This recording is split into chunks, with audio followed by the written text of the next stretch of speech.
Hello everyone. Thank you for coming to today's GIC talk. My name is Guziha. I'm today's GIC talk host. I'm glad to be here as today's host. Before we get started, please turn your cell phone in silent mode. Thank you. So when you first arrive, you have received a slip of paper. So you're welcome to write down your question on this paper, which will be answered by Jonathan, our Q&A portion of today's GIC talk, led by our English-speaking GIC talk volunteers. So let me introduce you Jonathan Brenner, today's GIC talk speaker. His GIC talk is entitled Contention of Maritime Spaces in the West Sea. Now, without any further hesitation, please welcome Jonathan with applause.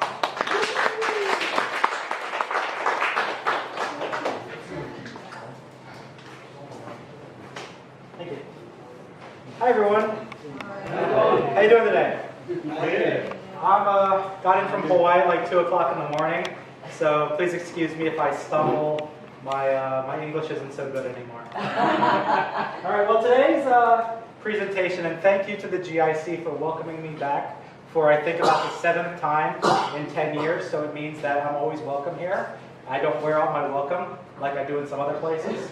But today's talk is about something that's especially special to me, really special to me, because my future career is going to be handling disputes in maritime spaces. And we have one of those in the, existing in the West right now, over the Yellow Sea, or what they call the West Sea, and also the East China Sea. So about 10 years ago, I was here for a presentation in the East Sea, or as you don't like to say, the Sea of Japan. But I have to say both names because I have to remain, what do they say, like unbiased in the middle.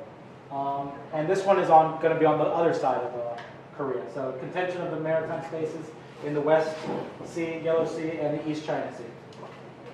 Okay, table of contents. I have about 12 slides. Please forgive me if these are a little bit too small. As I'm getting a little bit older, I need to make the font size larger and larger and larger. Or people just have to sit up front a little bit more. That's okay. All right, so there's an introduction, and then I'll give a small introduction to what they call the Law of the Sea, the United Nations Conference. It's from 1982. Just as a short name, we don't say the United Nations Convention on the Law of the Sea. That's too long. We say UNCLOS or UNCLOS, something like that. So whenever I say UNCLOS, that means the Law of the Sea. The second section is going to be what I like to call China, the dragon on the horizon. Why do we call it the dragon on the horizon? I think for 2 reasons. Number one is that it's just over there. When you're in Hawaii, it's very, very close from the US mainland. But when you're in Korea, you are only about 200 miles in some parts away from the mainland of China.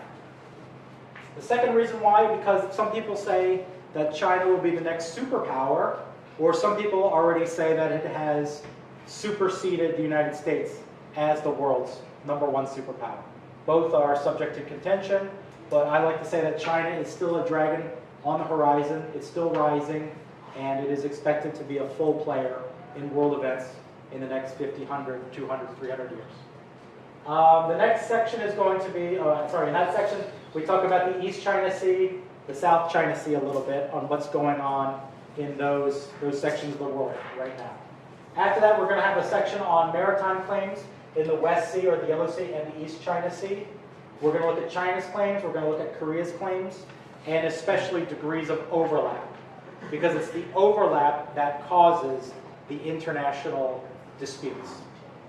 And then to round off, we're going to talk about future delimitation. Does anyone know what delimitation is?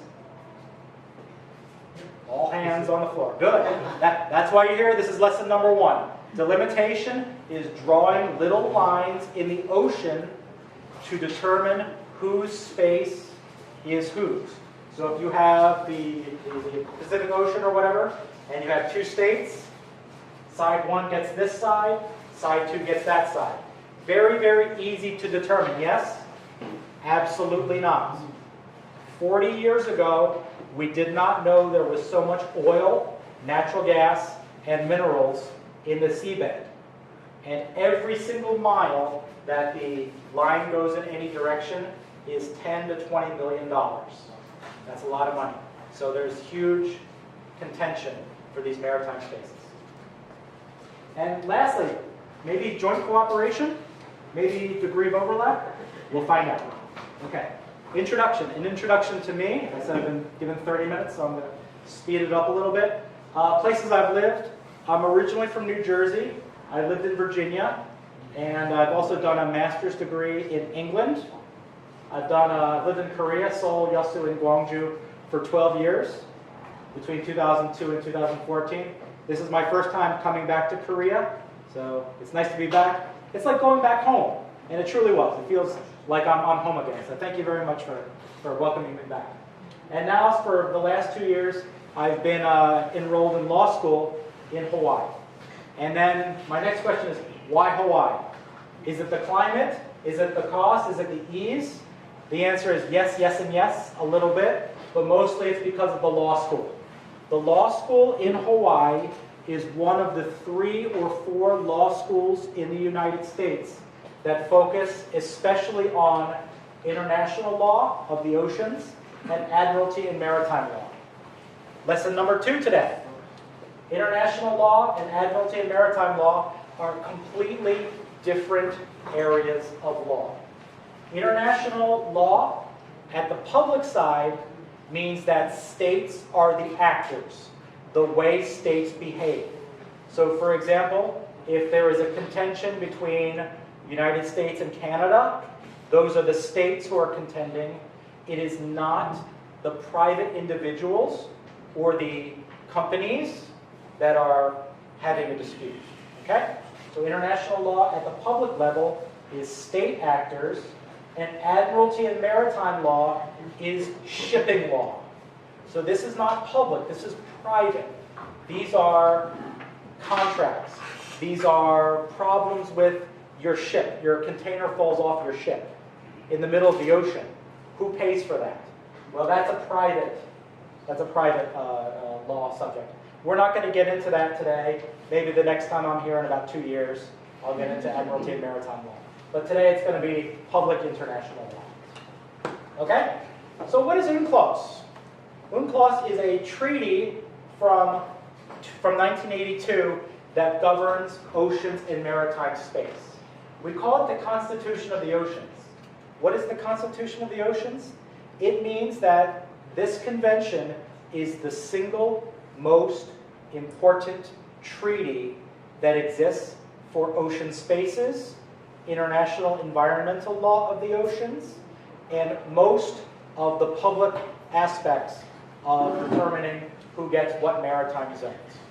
There's so many different sections of UNCLOS that today I have to concentrate only on one section, and that's going to be maritime zones. What is a maritime zone? A maritime zone is the space that a state can claim for up to 200 nautical miles off of its coast. So that 200 nautical miles is yours, meaning the states, like South Korea, unless a couple of things happen. And we're going to go into those couple of things happening today. Other way. Down, okay. Sorry about the size of the map. The map is a little bit small. I like to use larger maps, but this is just the largest I found. So in the maritime zones, we have different levels of sovereignty. Sovereignty is the level that a state can use to claim that area. Let me give you some examples. Internal waters. Internal waters are going to be lakes, rivers, and sometimes some estuaries that are close to land. A state has complete sovereignty over these internal waters. If a foreign ship enters these internal waters, the state can say, hey, you foreign ship, get out. Hello? There we go, okay. The territorial sea. The territorial sea is the second zone. So right here we have the internal waters. Over here we have what's called the territorial sea. That means that a state has a high level of sovereignty over 0 to 12 nautical miles off of its coast. This is important because do you want foreign ships, naval ships, coming into your territorial sea? Sometimes yes, sometimes no. It all depends. Okay. Over here we have what's called the contiguous zone. We're not going to worry about the contiguous zone today. What we're going to worry about today is called the exclusive economic zone. This for today is the most important zone. The exclusive economic zone starts at 12 nautical miles out and it goes to 200 nautical miles. So 200 nautical miles is a long distance. 200 nautical miles is close to 360 kilometers.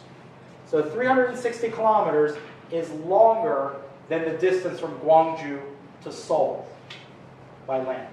So imagine if you have a distance of 0 to 200 nautical miles that are out, and it's filled with oil, natural gas, minerals. Do you want other countries to be able to touch your oil, your natural gas, your minerals? No. And the answer is sometimes. The answer is sometimes. Because maybe your state is a poor state. Like, let's say, I don't know, what's a poor state? Somalia? Yeah, thank you. Somalia. Thank you. Perfect. Somalia doesn't have the engineering. It doesn't have the resources to be able to set up their oil platforms and get their oil. So what Somalia would do in that case is they would invite local companies to come in, and those local companies have to pay a lot of money to be able to extract the oil, natural gas, and minerals. So it depends on if your country is rich or if your country doesn't have the resources for that. There's other areas. We're talking about the extended continental shelf. The extended continental shelf is beyond 200 nautical miles. Some states can claim it. Some states can't claim it, but we're not focusing on it today because it confuses me, and I've been studying this stuff for like 5 years. So if it's going to confuse me, it's probably going to confuse you as well. All right. And lastly, we're going to talk a little bit about the high seas and the deep sea bed. The high seas are beyond 200 nautical miles. Up to 200 nautical miles, that's your exclusive economic zone. After 200 nautical miles, anything goes. No state can claim the high seas. All states can use it. So it's like a public commons. It's like a public commons. Then we also have what's called the deep sea bed or the area. This is currently an area of a lot of contention because only states that have the high technology and the high resources are able to go into the deep sea bed. And we're talking 10,000 meters down. It takes a lot of technology and a lot of education to be able to extract the resources from the deep sea bed. It's not cheap. It's not cheap at all. But for today's purposes, we're focusing exclusively on the exclusive economic zone, or EEZ. Now, this is a drawing that if you take a state on a map and you're standing on shore, this is what you're going to see. You're going to see the areas. This is what you see from the airplane or on the map. Internal waters is right here. This is yours. Territorial sea right here. This is yours too, minus 1 level. And then the exclusive economic zone goes out 200 nautical miles, and the high seas are used by anybody for any purpose whatsoever. Okay, boom close. We're talking about delimitation. Delimitation is the making of a boundary between two states. Sometimes we have what's called opposite coasts. One country is facing another country. and sometimes we have what's called adjacent coasts. One country is next to another country. One example of opposite coasts is Korea and China, especially in the West Sea, the Yellow Sea, and the East China Sea, because they face each other. The coasts face each other.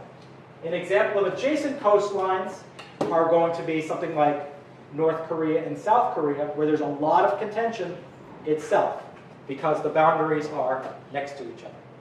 Everybody's okay? Good. As we said, states are entitled up to 200 nautical miles for the exclusive economic zone. That's a lot of area. But if you have this state, which is like China, and China is claiming 200 nautical miles, and over here South Korea is claiming 200 nautical miles, and the distances are less than 400 nautical miles, what happens? Trouble. A lot of trouble, a lot of contention, a lot of disputes. So there's two methods of delimitation. One method of delimitation is far more used than the other. The first kind is called the equidistance method. Everybody understands equidistance? Distance means how far? Equi means same. Okay. So we have some bricks on the floor here, right? We have some squares.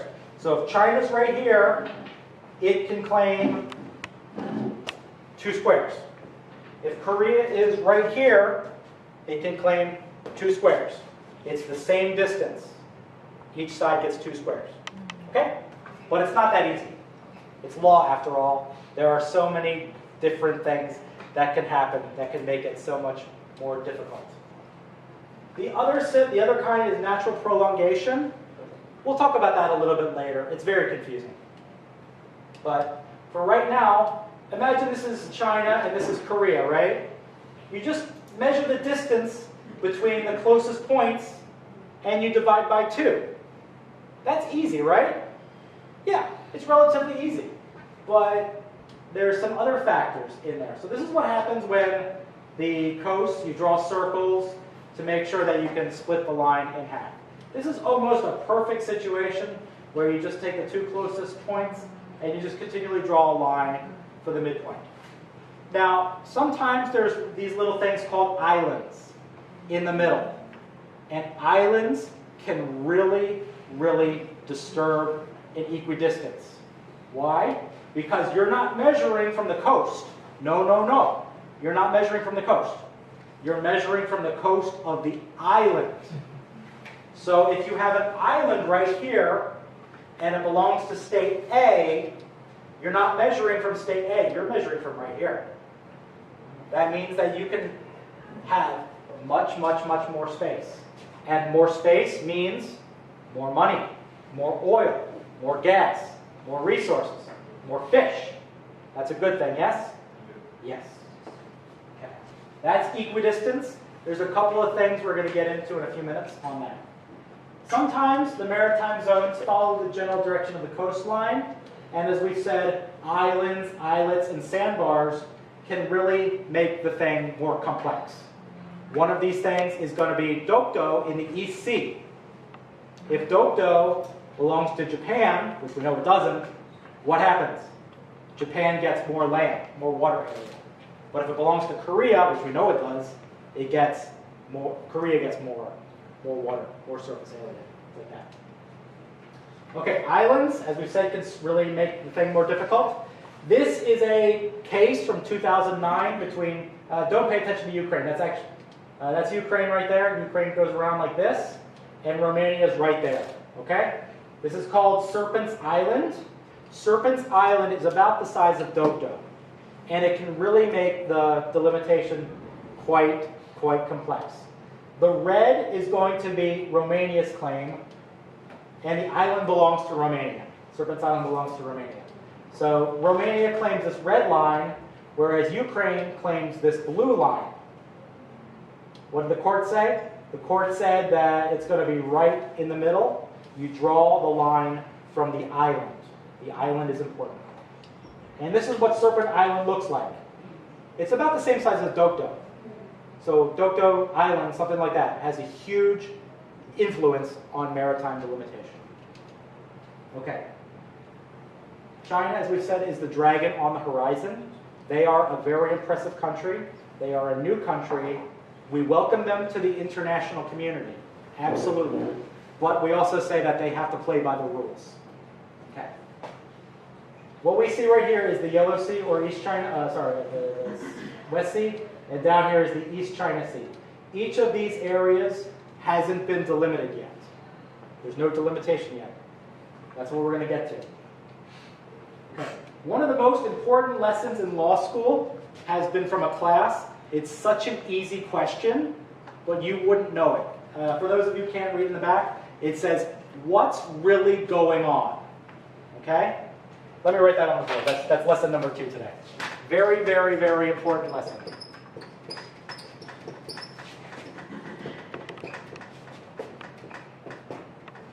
When I took my first class in law school, on the opening day, Professor Yamamoto asked us, what's really going on?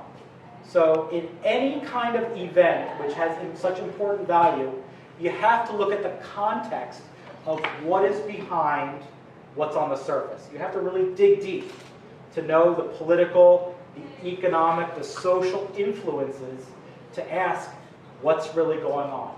As we know, China is a new country in terms of the world power. 20 years ago, we weren't talking about China's economic development as what it is today. Today, China exerts a lot of economic, social, political influence, not just in East Asia, but all over the world. They are the dragon on the horizon. So what's really going on is that China's population, economy, and political aspirations warrant the consumption of a large amount of resources. China needs energy. China needs natural resources. They need oil. They need natural gas. They need coal. Their economy is a thriving economy.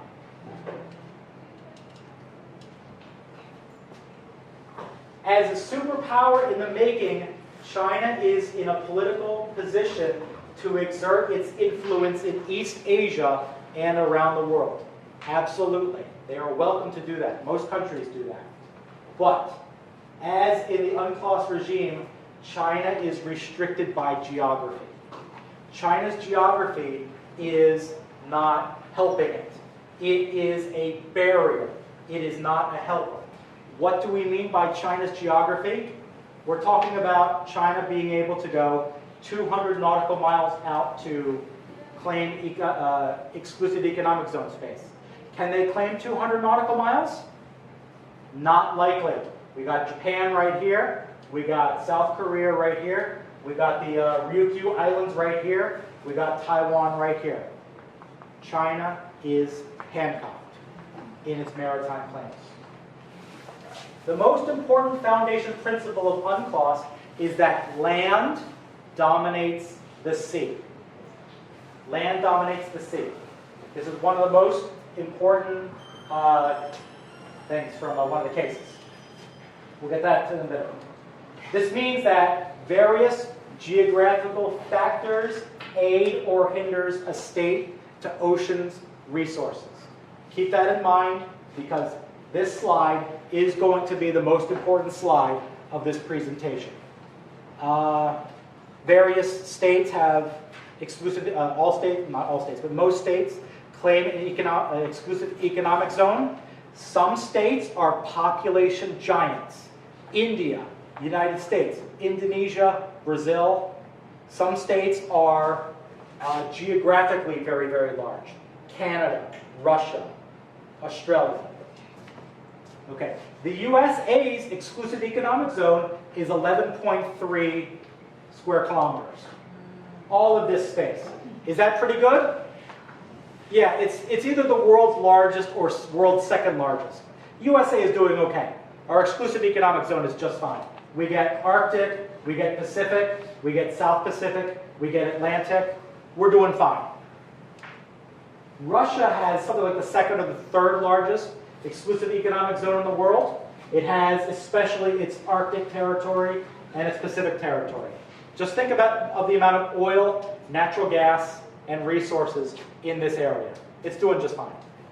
Canada has 5.6 square kilometers. Not doing too bad, right? Still doing okay. Brazil's doing fine. It has 3.6 million square kilometers. Australia's doing great. It has 8.5 million square kilometers. Australia's population is about 22 million people. And look at these amount of resources. These are a lot of resources for a small population. India's doing okay, not great, but 2.3 million is not bad. They're bound by, especially down here, the Maldives and Sri Lanka. But they have some extra territorial, some extra maritime space. Then we get to China, okay? China is handcuffed. They have Japan, they have Taiwan, they have South Korea. Look at that exclusive economic zone. Not even 1 million square kilometers. Not even 1 million, 900,000. It's very small compared to its population, compared to its thirst for energy and resources. China's exclusive economic zone is only this. Very, very small compared to the other states. That's why China is going to exert its influence in the South China Sea, the East China Sea, and other areas. Then we also get to Korea. Korea, bound by geography. China on one side, Japan on the other. 500,000 square kilometers. Still very, very small. Not very big whatsoever. So, with China and Korea having such small amounts of exclusive economic zones, every square kilometer makes a difference. Remember, oil. Every mile that the line goes in each direction is $10 to $20 million. So the less you have, the more you need to claim. The more important it is. Okay. Any questions up to this point? Everyone's okay? Good. All right. In 2013, China enlarged its air defense identification zone. My wife and I, we were flying between Seoul, Incheon, and Okinawa right here, and we were going right through the Chinese air identification zone. And I thought to myself, why is China doing this? But that's not the correct question, because Japan has an air defense identification zone, South Korea has an air defense identification zone, United States and Canada also have these things. What are they? They are basically just early warning radar. If a military plane flies into your air defense identification zone, you immediately signal the pilot. Unknown plane, who are you and what is your mission? And they usually say, oh, hi, we are a military vessel. We are going to be here for 5 minutes, so on and so forth. So it's usually, it's big drama, but it really isn't. It seems like it's pretty important, but it's very, very low key. And as you can see, like South Korea is in green right here. It extends quite a bit into North Korea because South Korea wants to know if North Korea bombers are coming across the DMZ. Absolutely. So that's why there's such a large space. Okay. Certainly it's in the news every single day almost, especially in the American news. The American Navy goes through the South China Sea right here because this area with Hong Kong and Kowloon and the Pearl River, this is where the manufacturing areas of China are. All of your shipping goes through these points right here, whether it goes up to Japan and over to the United States, or if it goes over to Europe, it goes through this way. This is one of the most important areas right here. China claims down to here, it's called the 9-dash line, to extend their exclusive economic zone. Because I'm going to stay unbiased and everything, I'm just going to say that there is a court case of the Philippines and China that is in arbitration right now. We are expecting that judgment in about 2 months, whether China's 9-dash line is going to be legal or if it's going to be illegal. I can't decide, the court has to decide. Okay, now let's get into the West Sea, Yellow Sea, maritime plains. If you go through these, I'll make my presentation available to everybody. You can just click on these different when it comes to defense spending. This includes the construction of naval forces, things like Blue Water Navy. What is a Blue Water Navy? A Blue Water Navy is a navy that is able to send its forces across the ocean. Right now, only 5 countries have Blue Water Navies. China, I think, will be the 6th. So USA, UK, Russia, France. I forget the last one, sorry. The aircraft carriers, big construction. China's building these things, many of them. China's also building its submarines. And I thought this picture was very good because that looks like a sperm whale right there. I don't know why. I don't know what sperm whale is in Korean, but some kind of godae. So Moby Dick. Moby Dick right there. Oh, it's kind of weird. All right, and then also the Green Water Navy. What is a Green Water Navy? Well, a Green Water Navy is close to shore. So China is building these kinds of vessels, hovercrafts, which can deploy its soldiers to coastal waters. And it's free to. I mean, every country is free to do what it can in its own navy. All right, so let's go into maritime claims. This is a hypothetical different area between South Korea and China in the Yellow Sea/West Sea, and also the East China Sea. Once we get down here, this is the East China Sea because it involves Jeju. Iado, does that make any sense to people? Iado is going to be down here. That also is one of the more complex things for delimiting the economic zone. Okay. Some ways to delimit the EEZ include negotiation.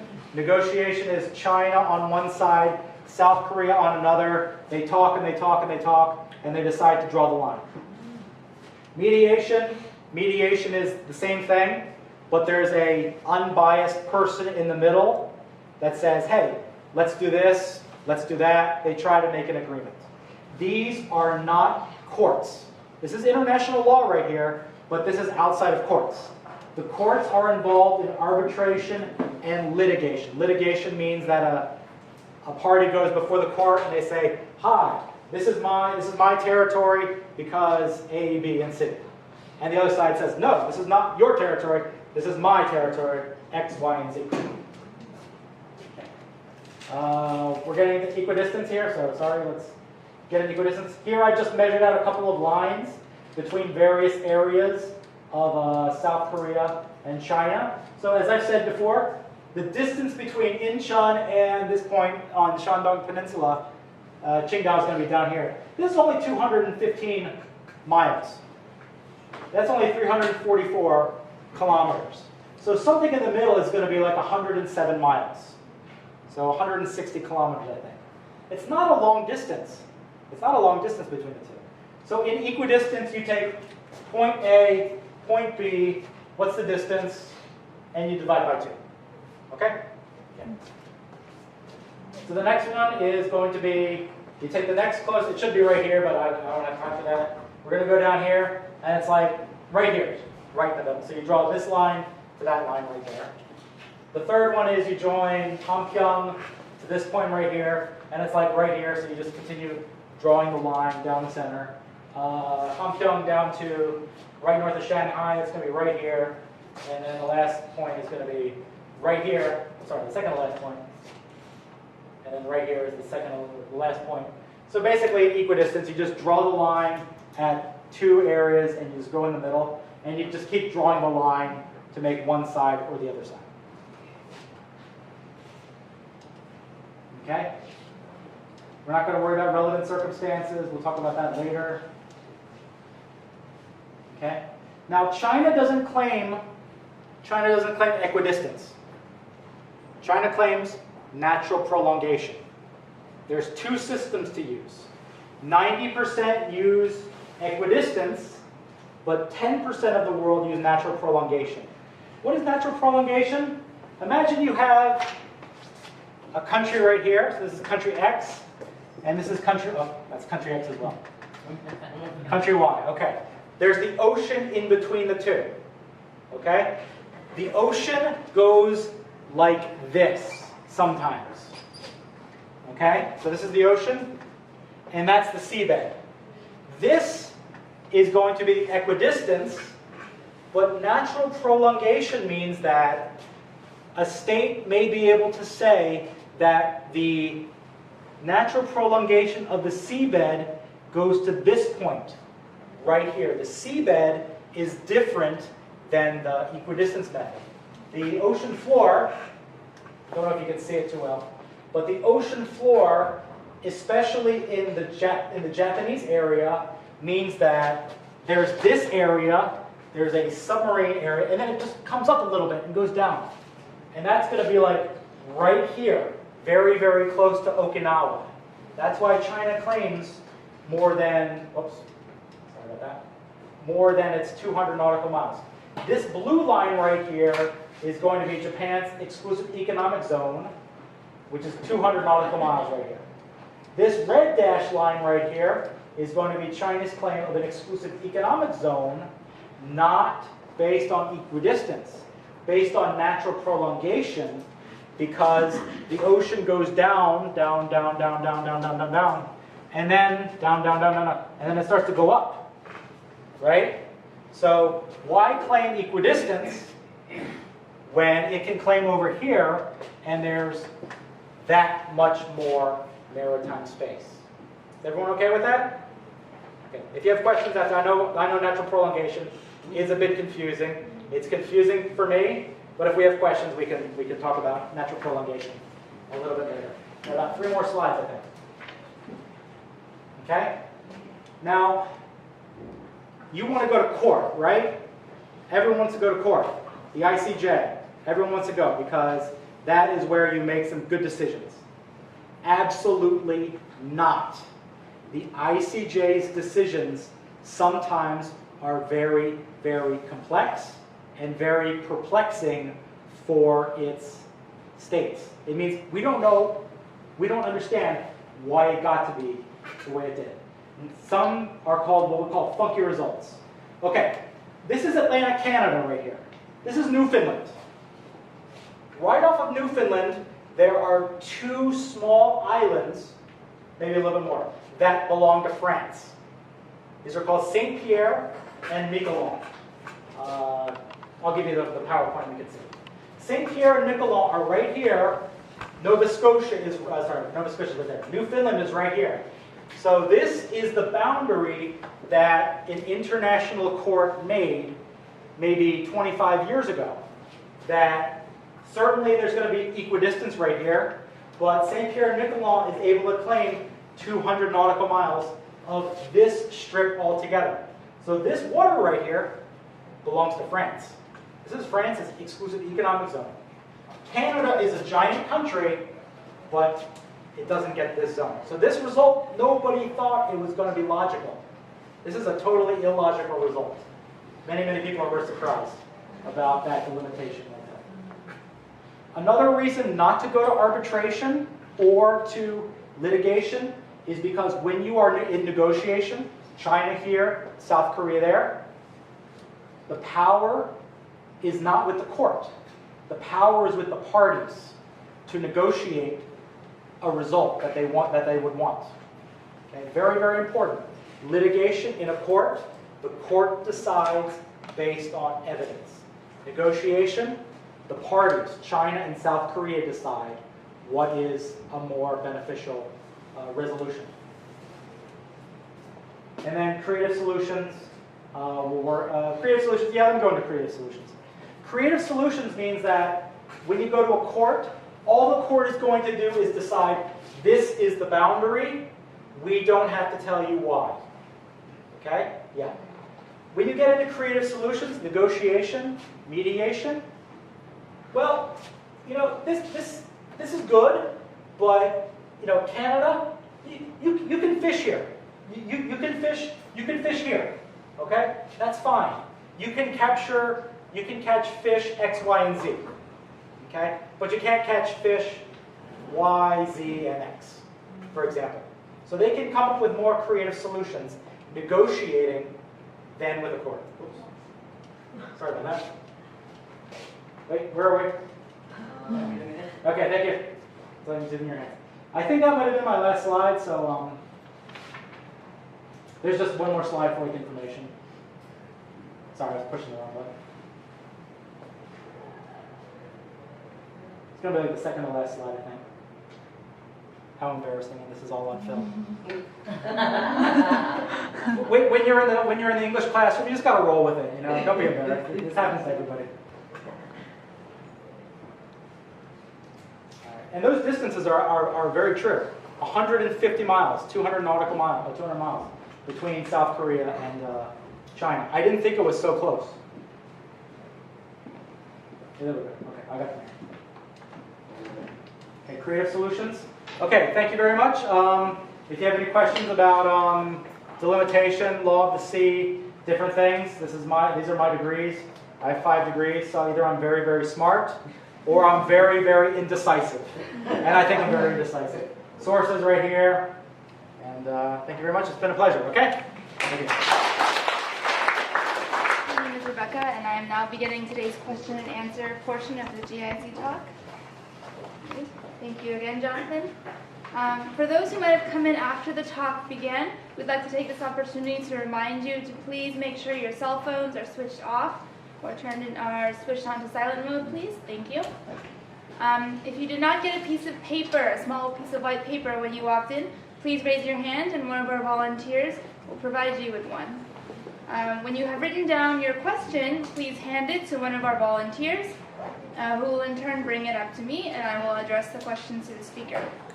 Please refrain from asking questions directly to the speaker at this time, for there will be an opportunity for that after we are finished with the talk completely. So my first question for today is, I was wondering, since you've been studying this for a while, is the field changing now with new worries about resource management and running out of oil and gas? And if it has or has not, will it change further in the near or not so near future?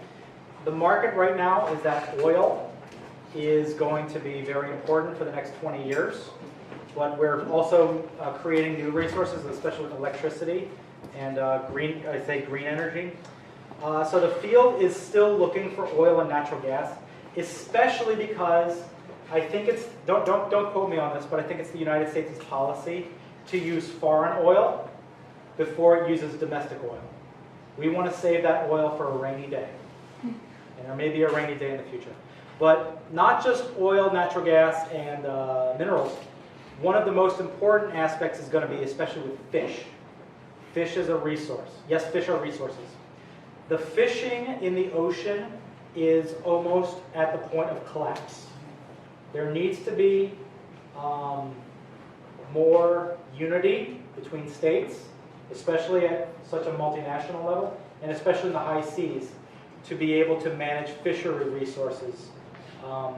Just a couple of days ago, did you hear that a Chinese boat was blown up by Argentina Navy, or Argentina Coast Guard?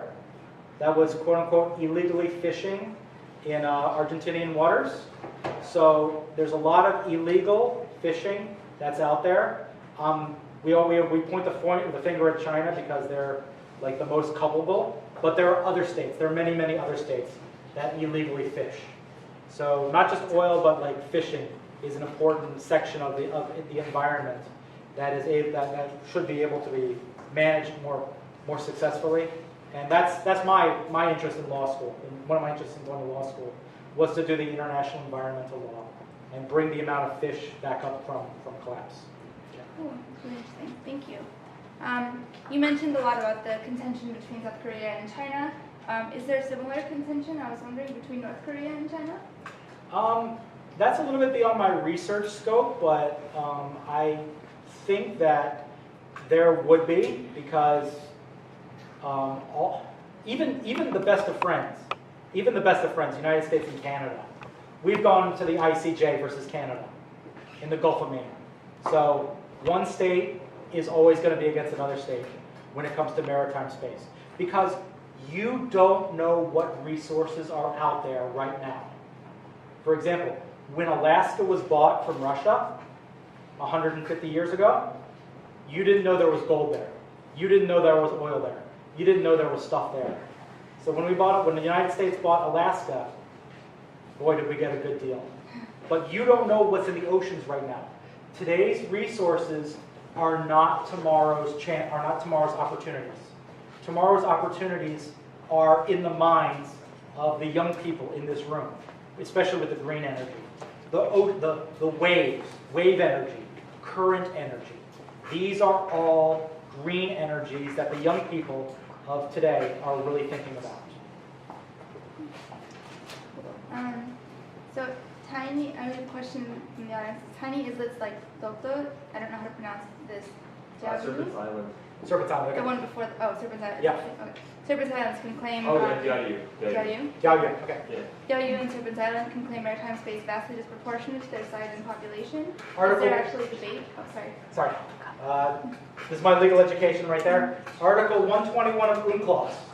An island is a naturally formed area of land above high tide that can sustain human habitation or can have economic life of its own. Otherwise, it is a rock.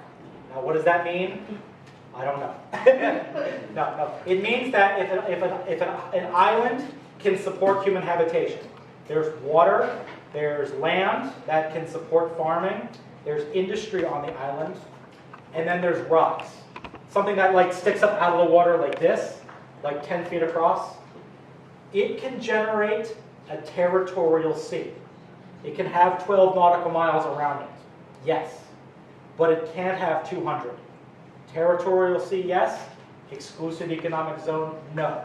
So there is huge debate whether Serpent's Island, Diaoyu, and Dokdo are rocks or if they are islands. If they are rocks, 12 nautical miles around. If they are islands, up to 200 nautical miles around. Of course, that 200 nautical miles depends on if there's a country, another state within 200 nautical miles of it. So, Sorry, what I was asking specifically was whether or not you can support human life. Is there talk maybe of adjusting 200 nautical miles? Because let's say Dokdo were like 10 square miles. right.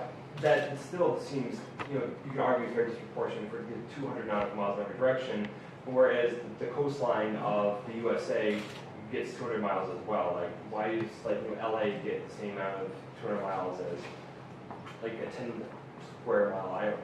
Because land dominates the sea. That's as simple as I can put it. It's because your projection into the water is based on your coastal geography. I'll say, one of the most important court cases is called the North Sea Continental Shelf cases.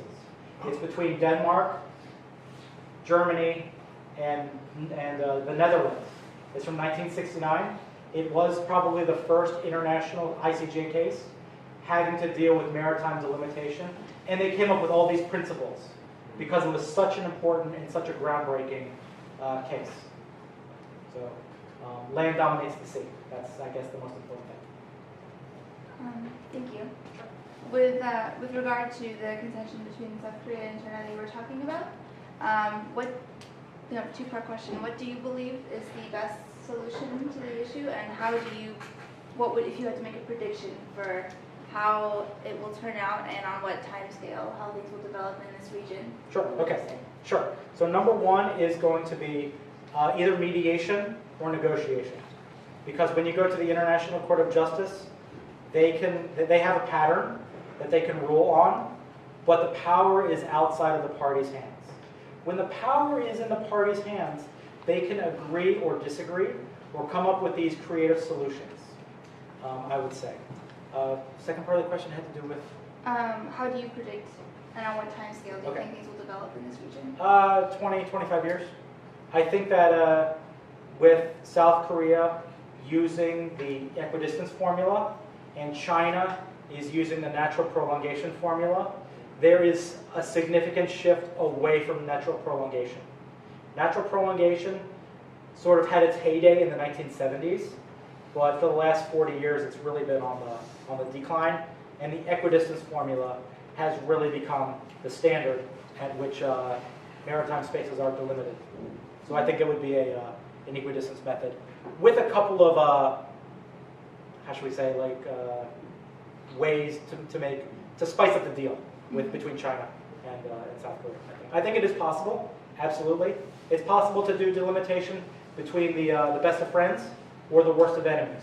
It just depends on if the parties are reasonable parties. Do you have any opinions on who you think would be a good mediator? No, no. Well, right now there is a case, as I've a little bit mentioned, there's a case before the, it's not the Tribunal for the Law of the Sea, it's a special arbitration, and it's between China and Japan, China and the Philippines. And this arbitration is it's hard to say, but I cannot underscore the importance of this arbitration.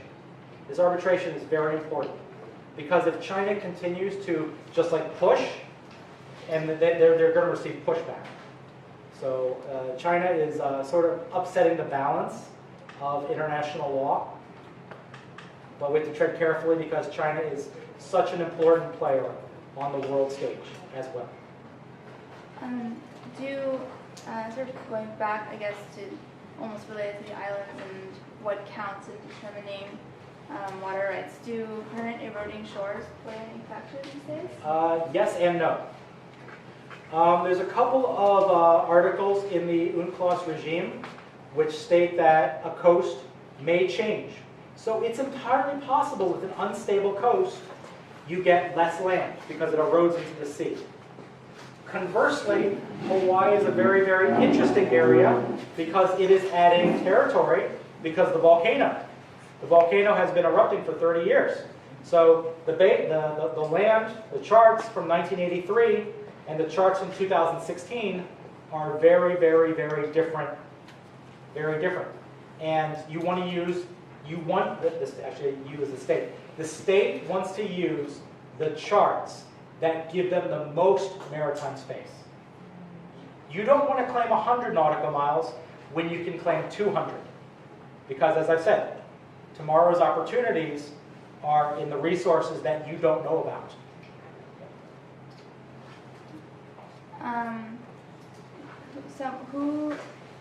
Do you have an opinion on what you think will happen with the dispute over DOCO?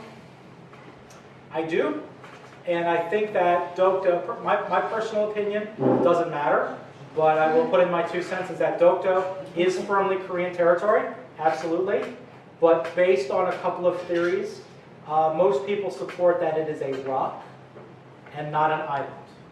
So as a rock, it gets 12 nautical miles, but as an island, it's entitled to the full 200. And yet, about 10 years ago, I gave a presentation at the GIC about the differences between the rock and the island of Dokdo and its effect on maritime delimitation. Wow. Talk here. And I gave that 10 years later. Yeah, and I gave that presentation for Dr. Shin's class 10 years ago. About the exclusive economic zone, is it that a state can only take action, legal or otherwise, if another country is mining or fishing or using resources in that land? Can they loiter in a sense? Yes, they can loiter. Okay, there's 2 different theories behind that. So the resources in the exclusive economic zone belong to the state. The actual text of the article says the state has sovereign rights over the living and non-living resources. Okay. But that is not to stop a state from selling licenses to other countries. Hey, state B, come fish in our exclusive economic zone. It's okay, pay us, but we will let you fish. On the other hand, a state has the part of the exclusive economic zone is high seas. A state can send its ships through there, and the coastal state can't stop it unless it's like deliberately polluting the waters of the exclusive economic zone. So there's 2 different theories, and it's all based on different facts that are presented. Mm-hmm. That ties nicely into our next question. Regarding the high seas, are there laws in place or regulations about pollution the equivalent of littering, and if so, who is regulating that? Okay, 2 different aspects of that. Number 1 is I was fortunate enough last year to take a class with the International Maritime Organization. It's a special United Nations agency which focuses on international shipping. And ships are, there's a special convention called the 1972 London Dumping Convention. If the state has signed and ratified the London Dumping Convention, then they can't dump in the high seas. Now, dumping does not mean the normal, we're getting a little sophisticated here, but the normal everyday operation of the vessel. If the vessel has bilge water is what you use to make sure that the ship stays afloat and doesn't go too high on each side. The ship is able to dump its water like that. That's not dumping. Dumping is deliberate pollution. So a lot of states have, in the high seas, signed on to a convention that makes it illegal to dump at the high seas. Conversely, 1982 is the UNCLOS Treaty, the UNCLOS Convention. What we knew in 1982 is different than what we know in 2016. So in 2016, there's going to be a new high seas convention that is going to be signed and ratified within 2 or 3 years. So this high seas convention is going to limit the freedom of the high seas. It's going to say, hey, you guys can only fish in such areas. You guys can only dump in such areas. Some things like overfishing can't do. So there's going to be a new convention coming out in the next 2 or 3 years, especially on the high seas. Interesting, relevant. All right, so we only have time for one more question today. The talk was very interesting and generated a lot of really great questions. So if we didn't get a chance to answer your question, please feel free to approach Jonathan and ask your question directly after we are finished. The last question is how did you get interested in this topic in the beginning?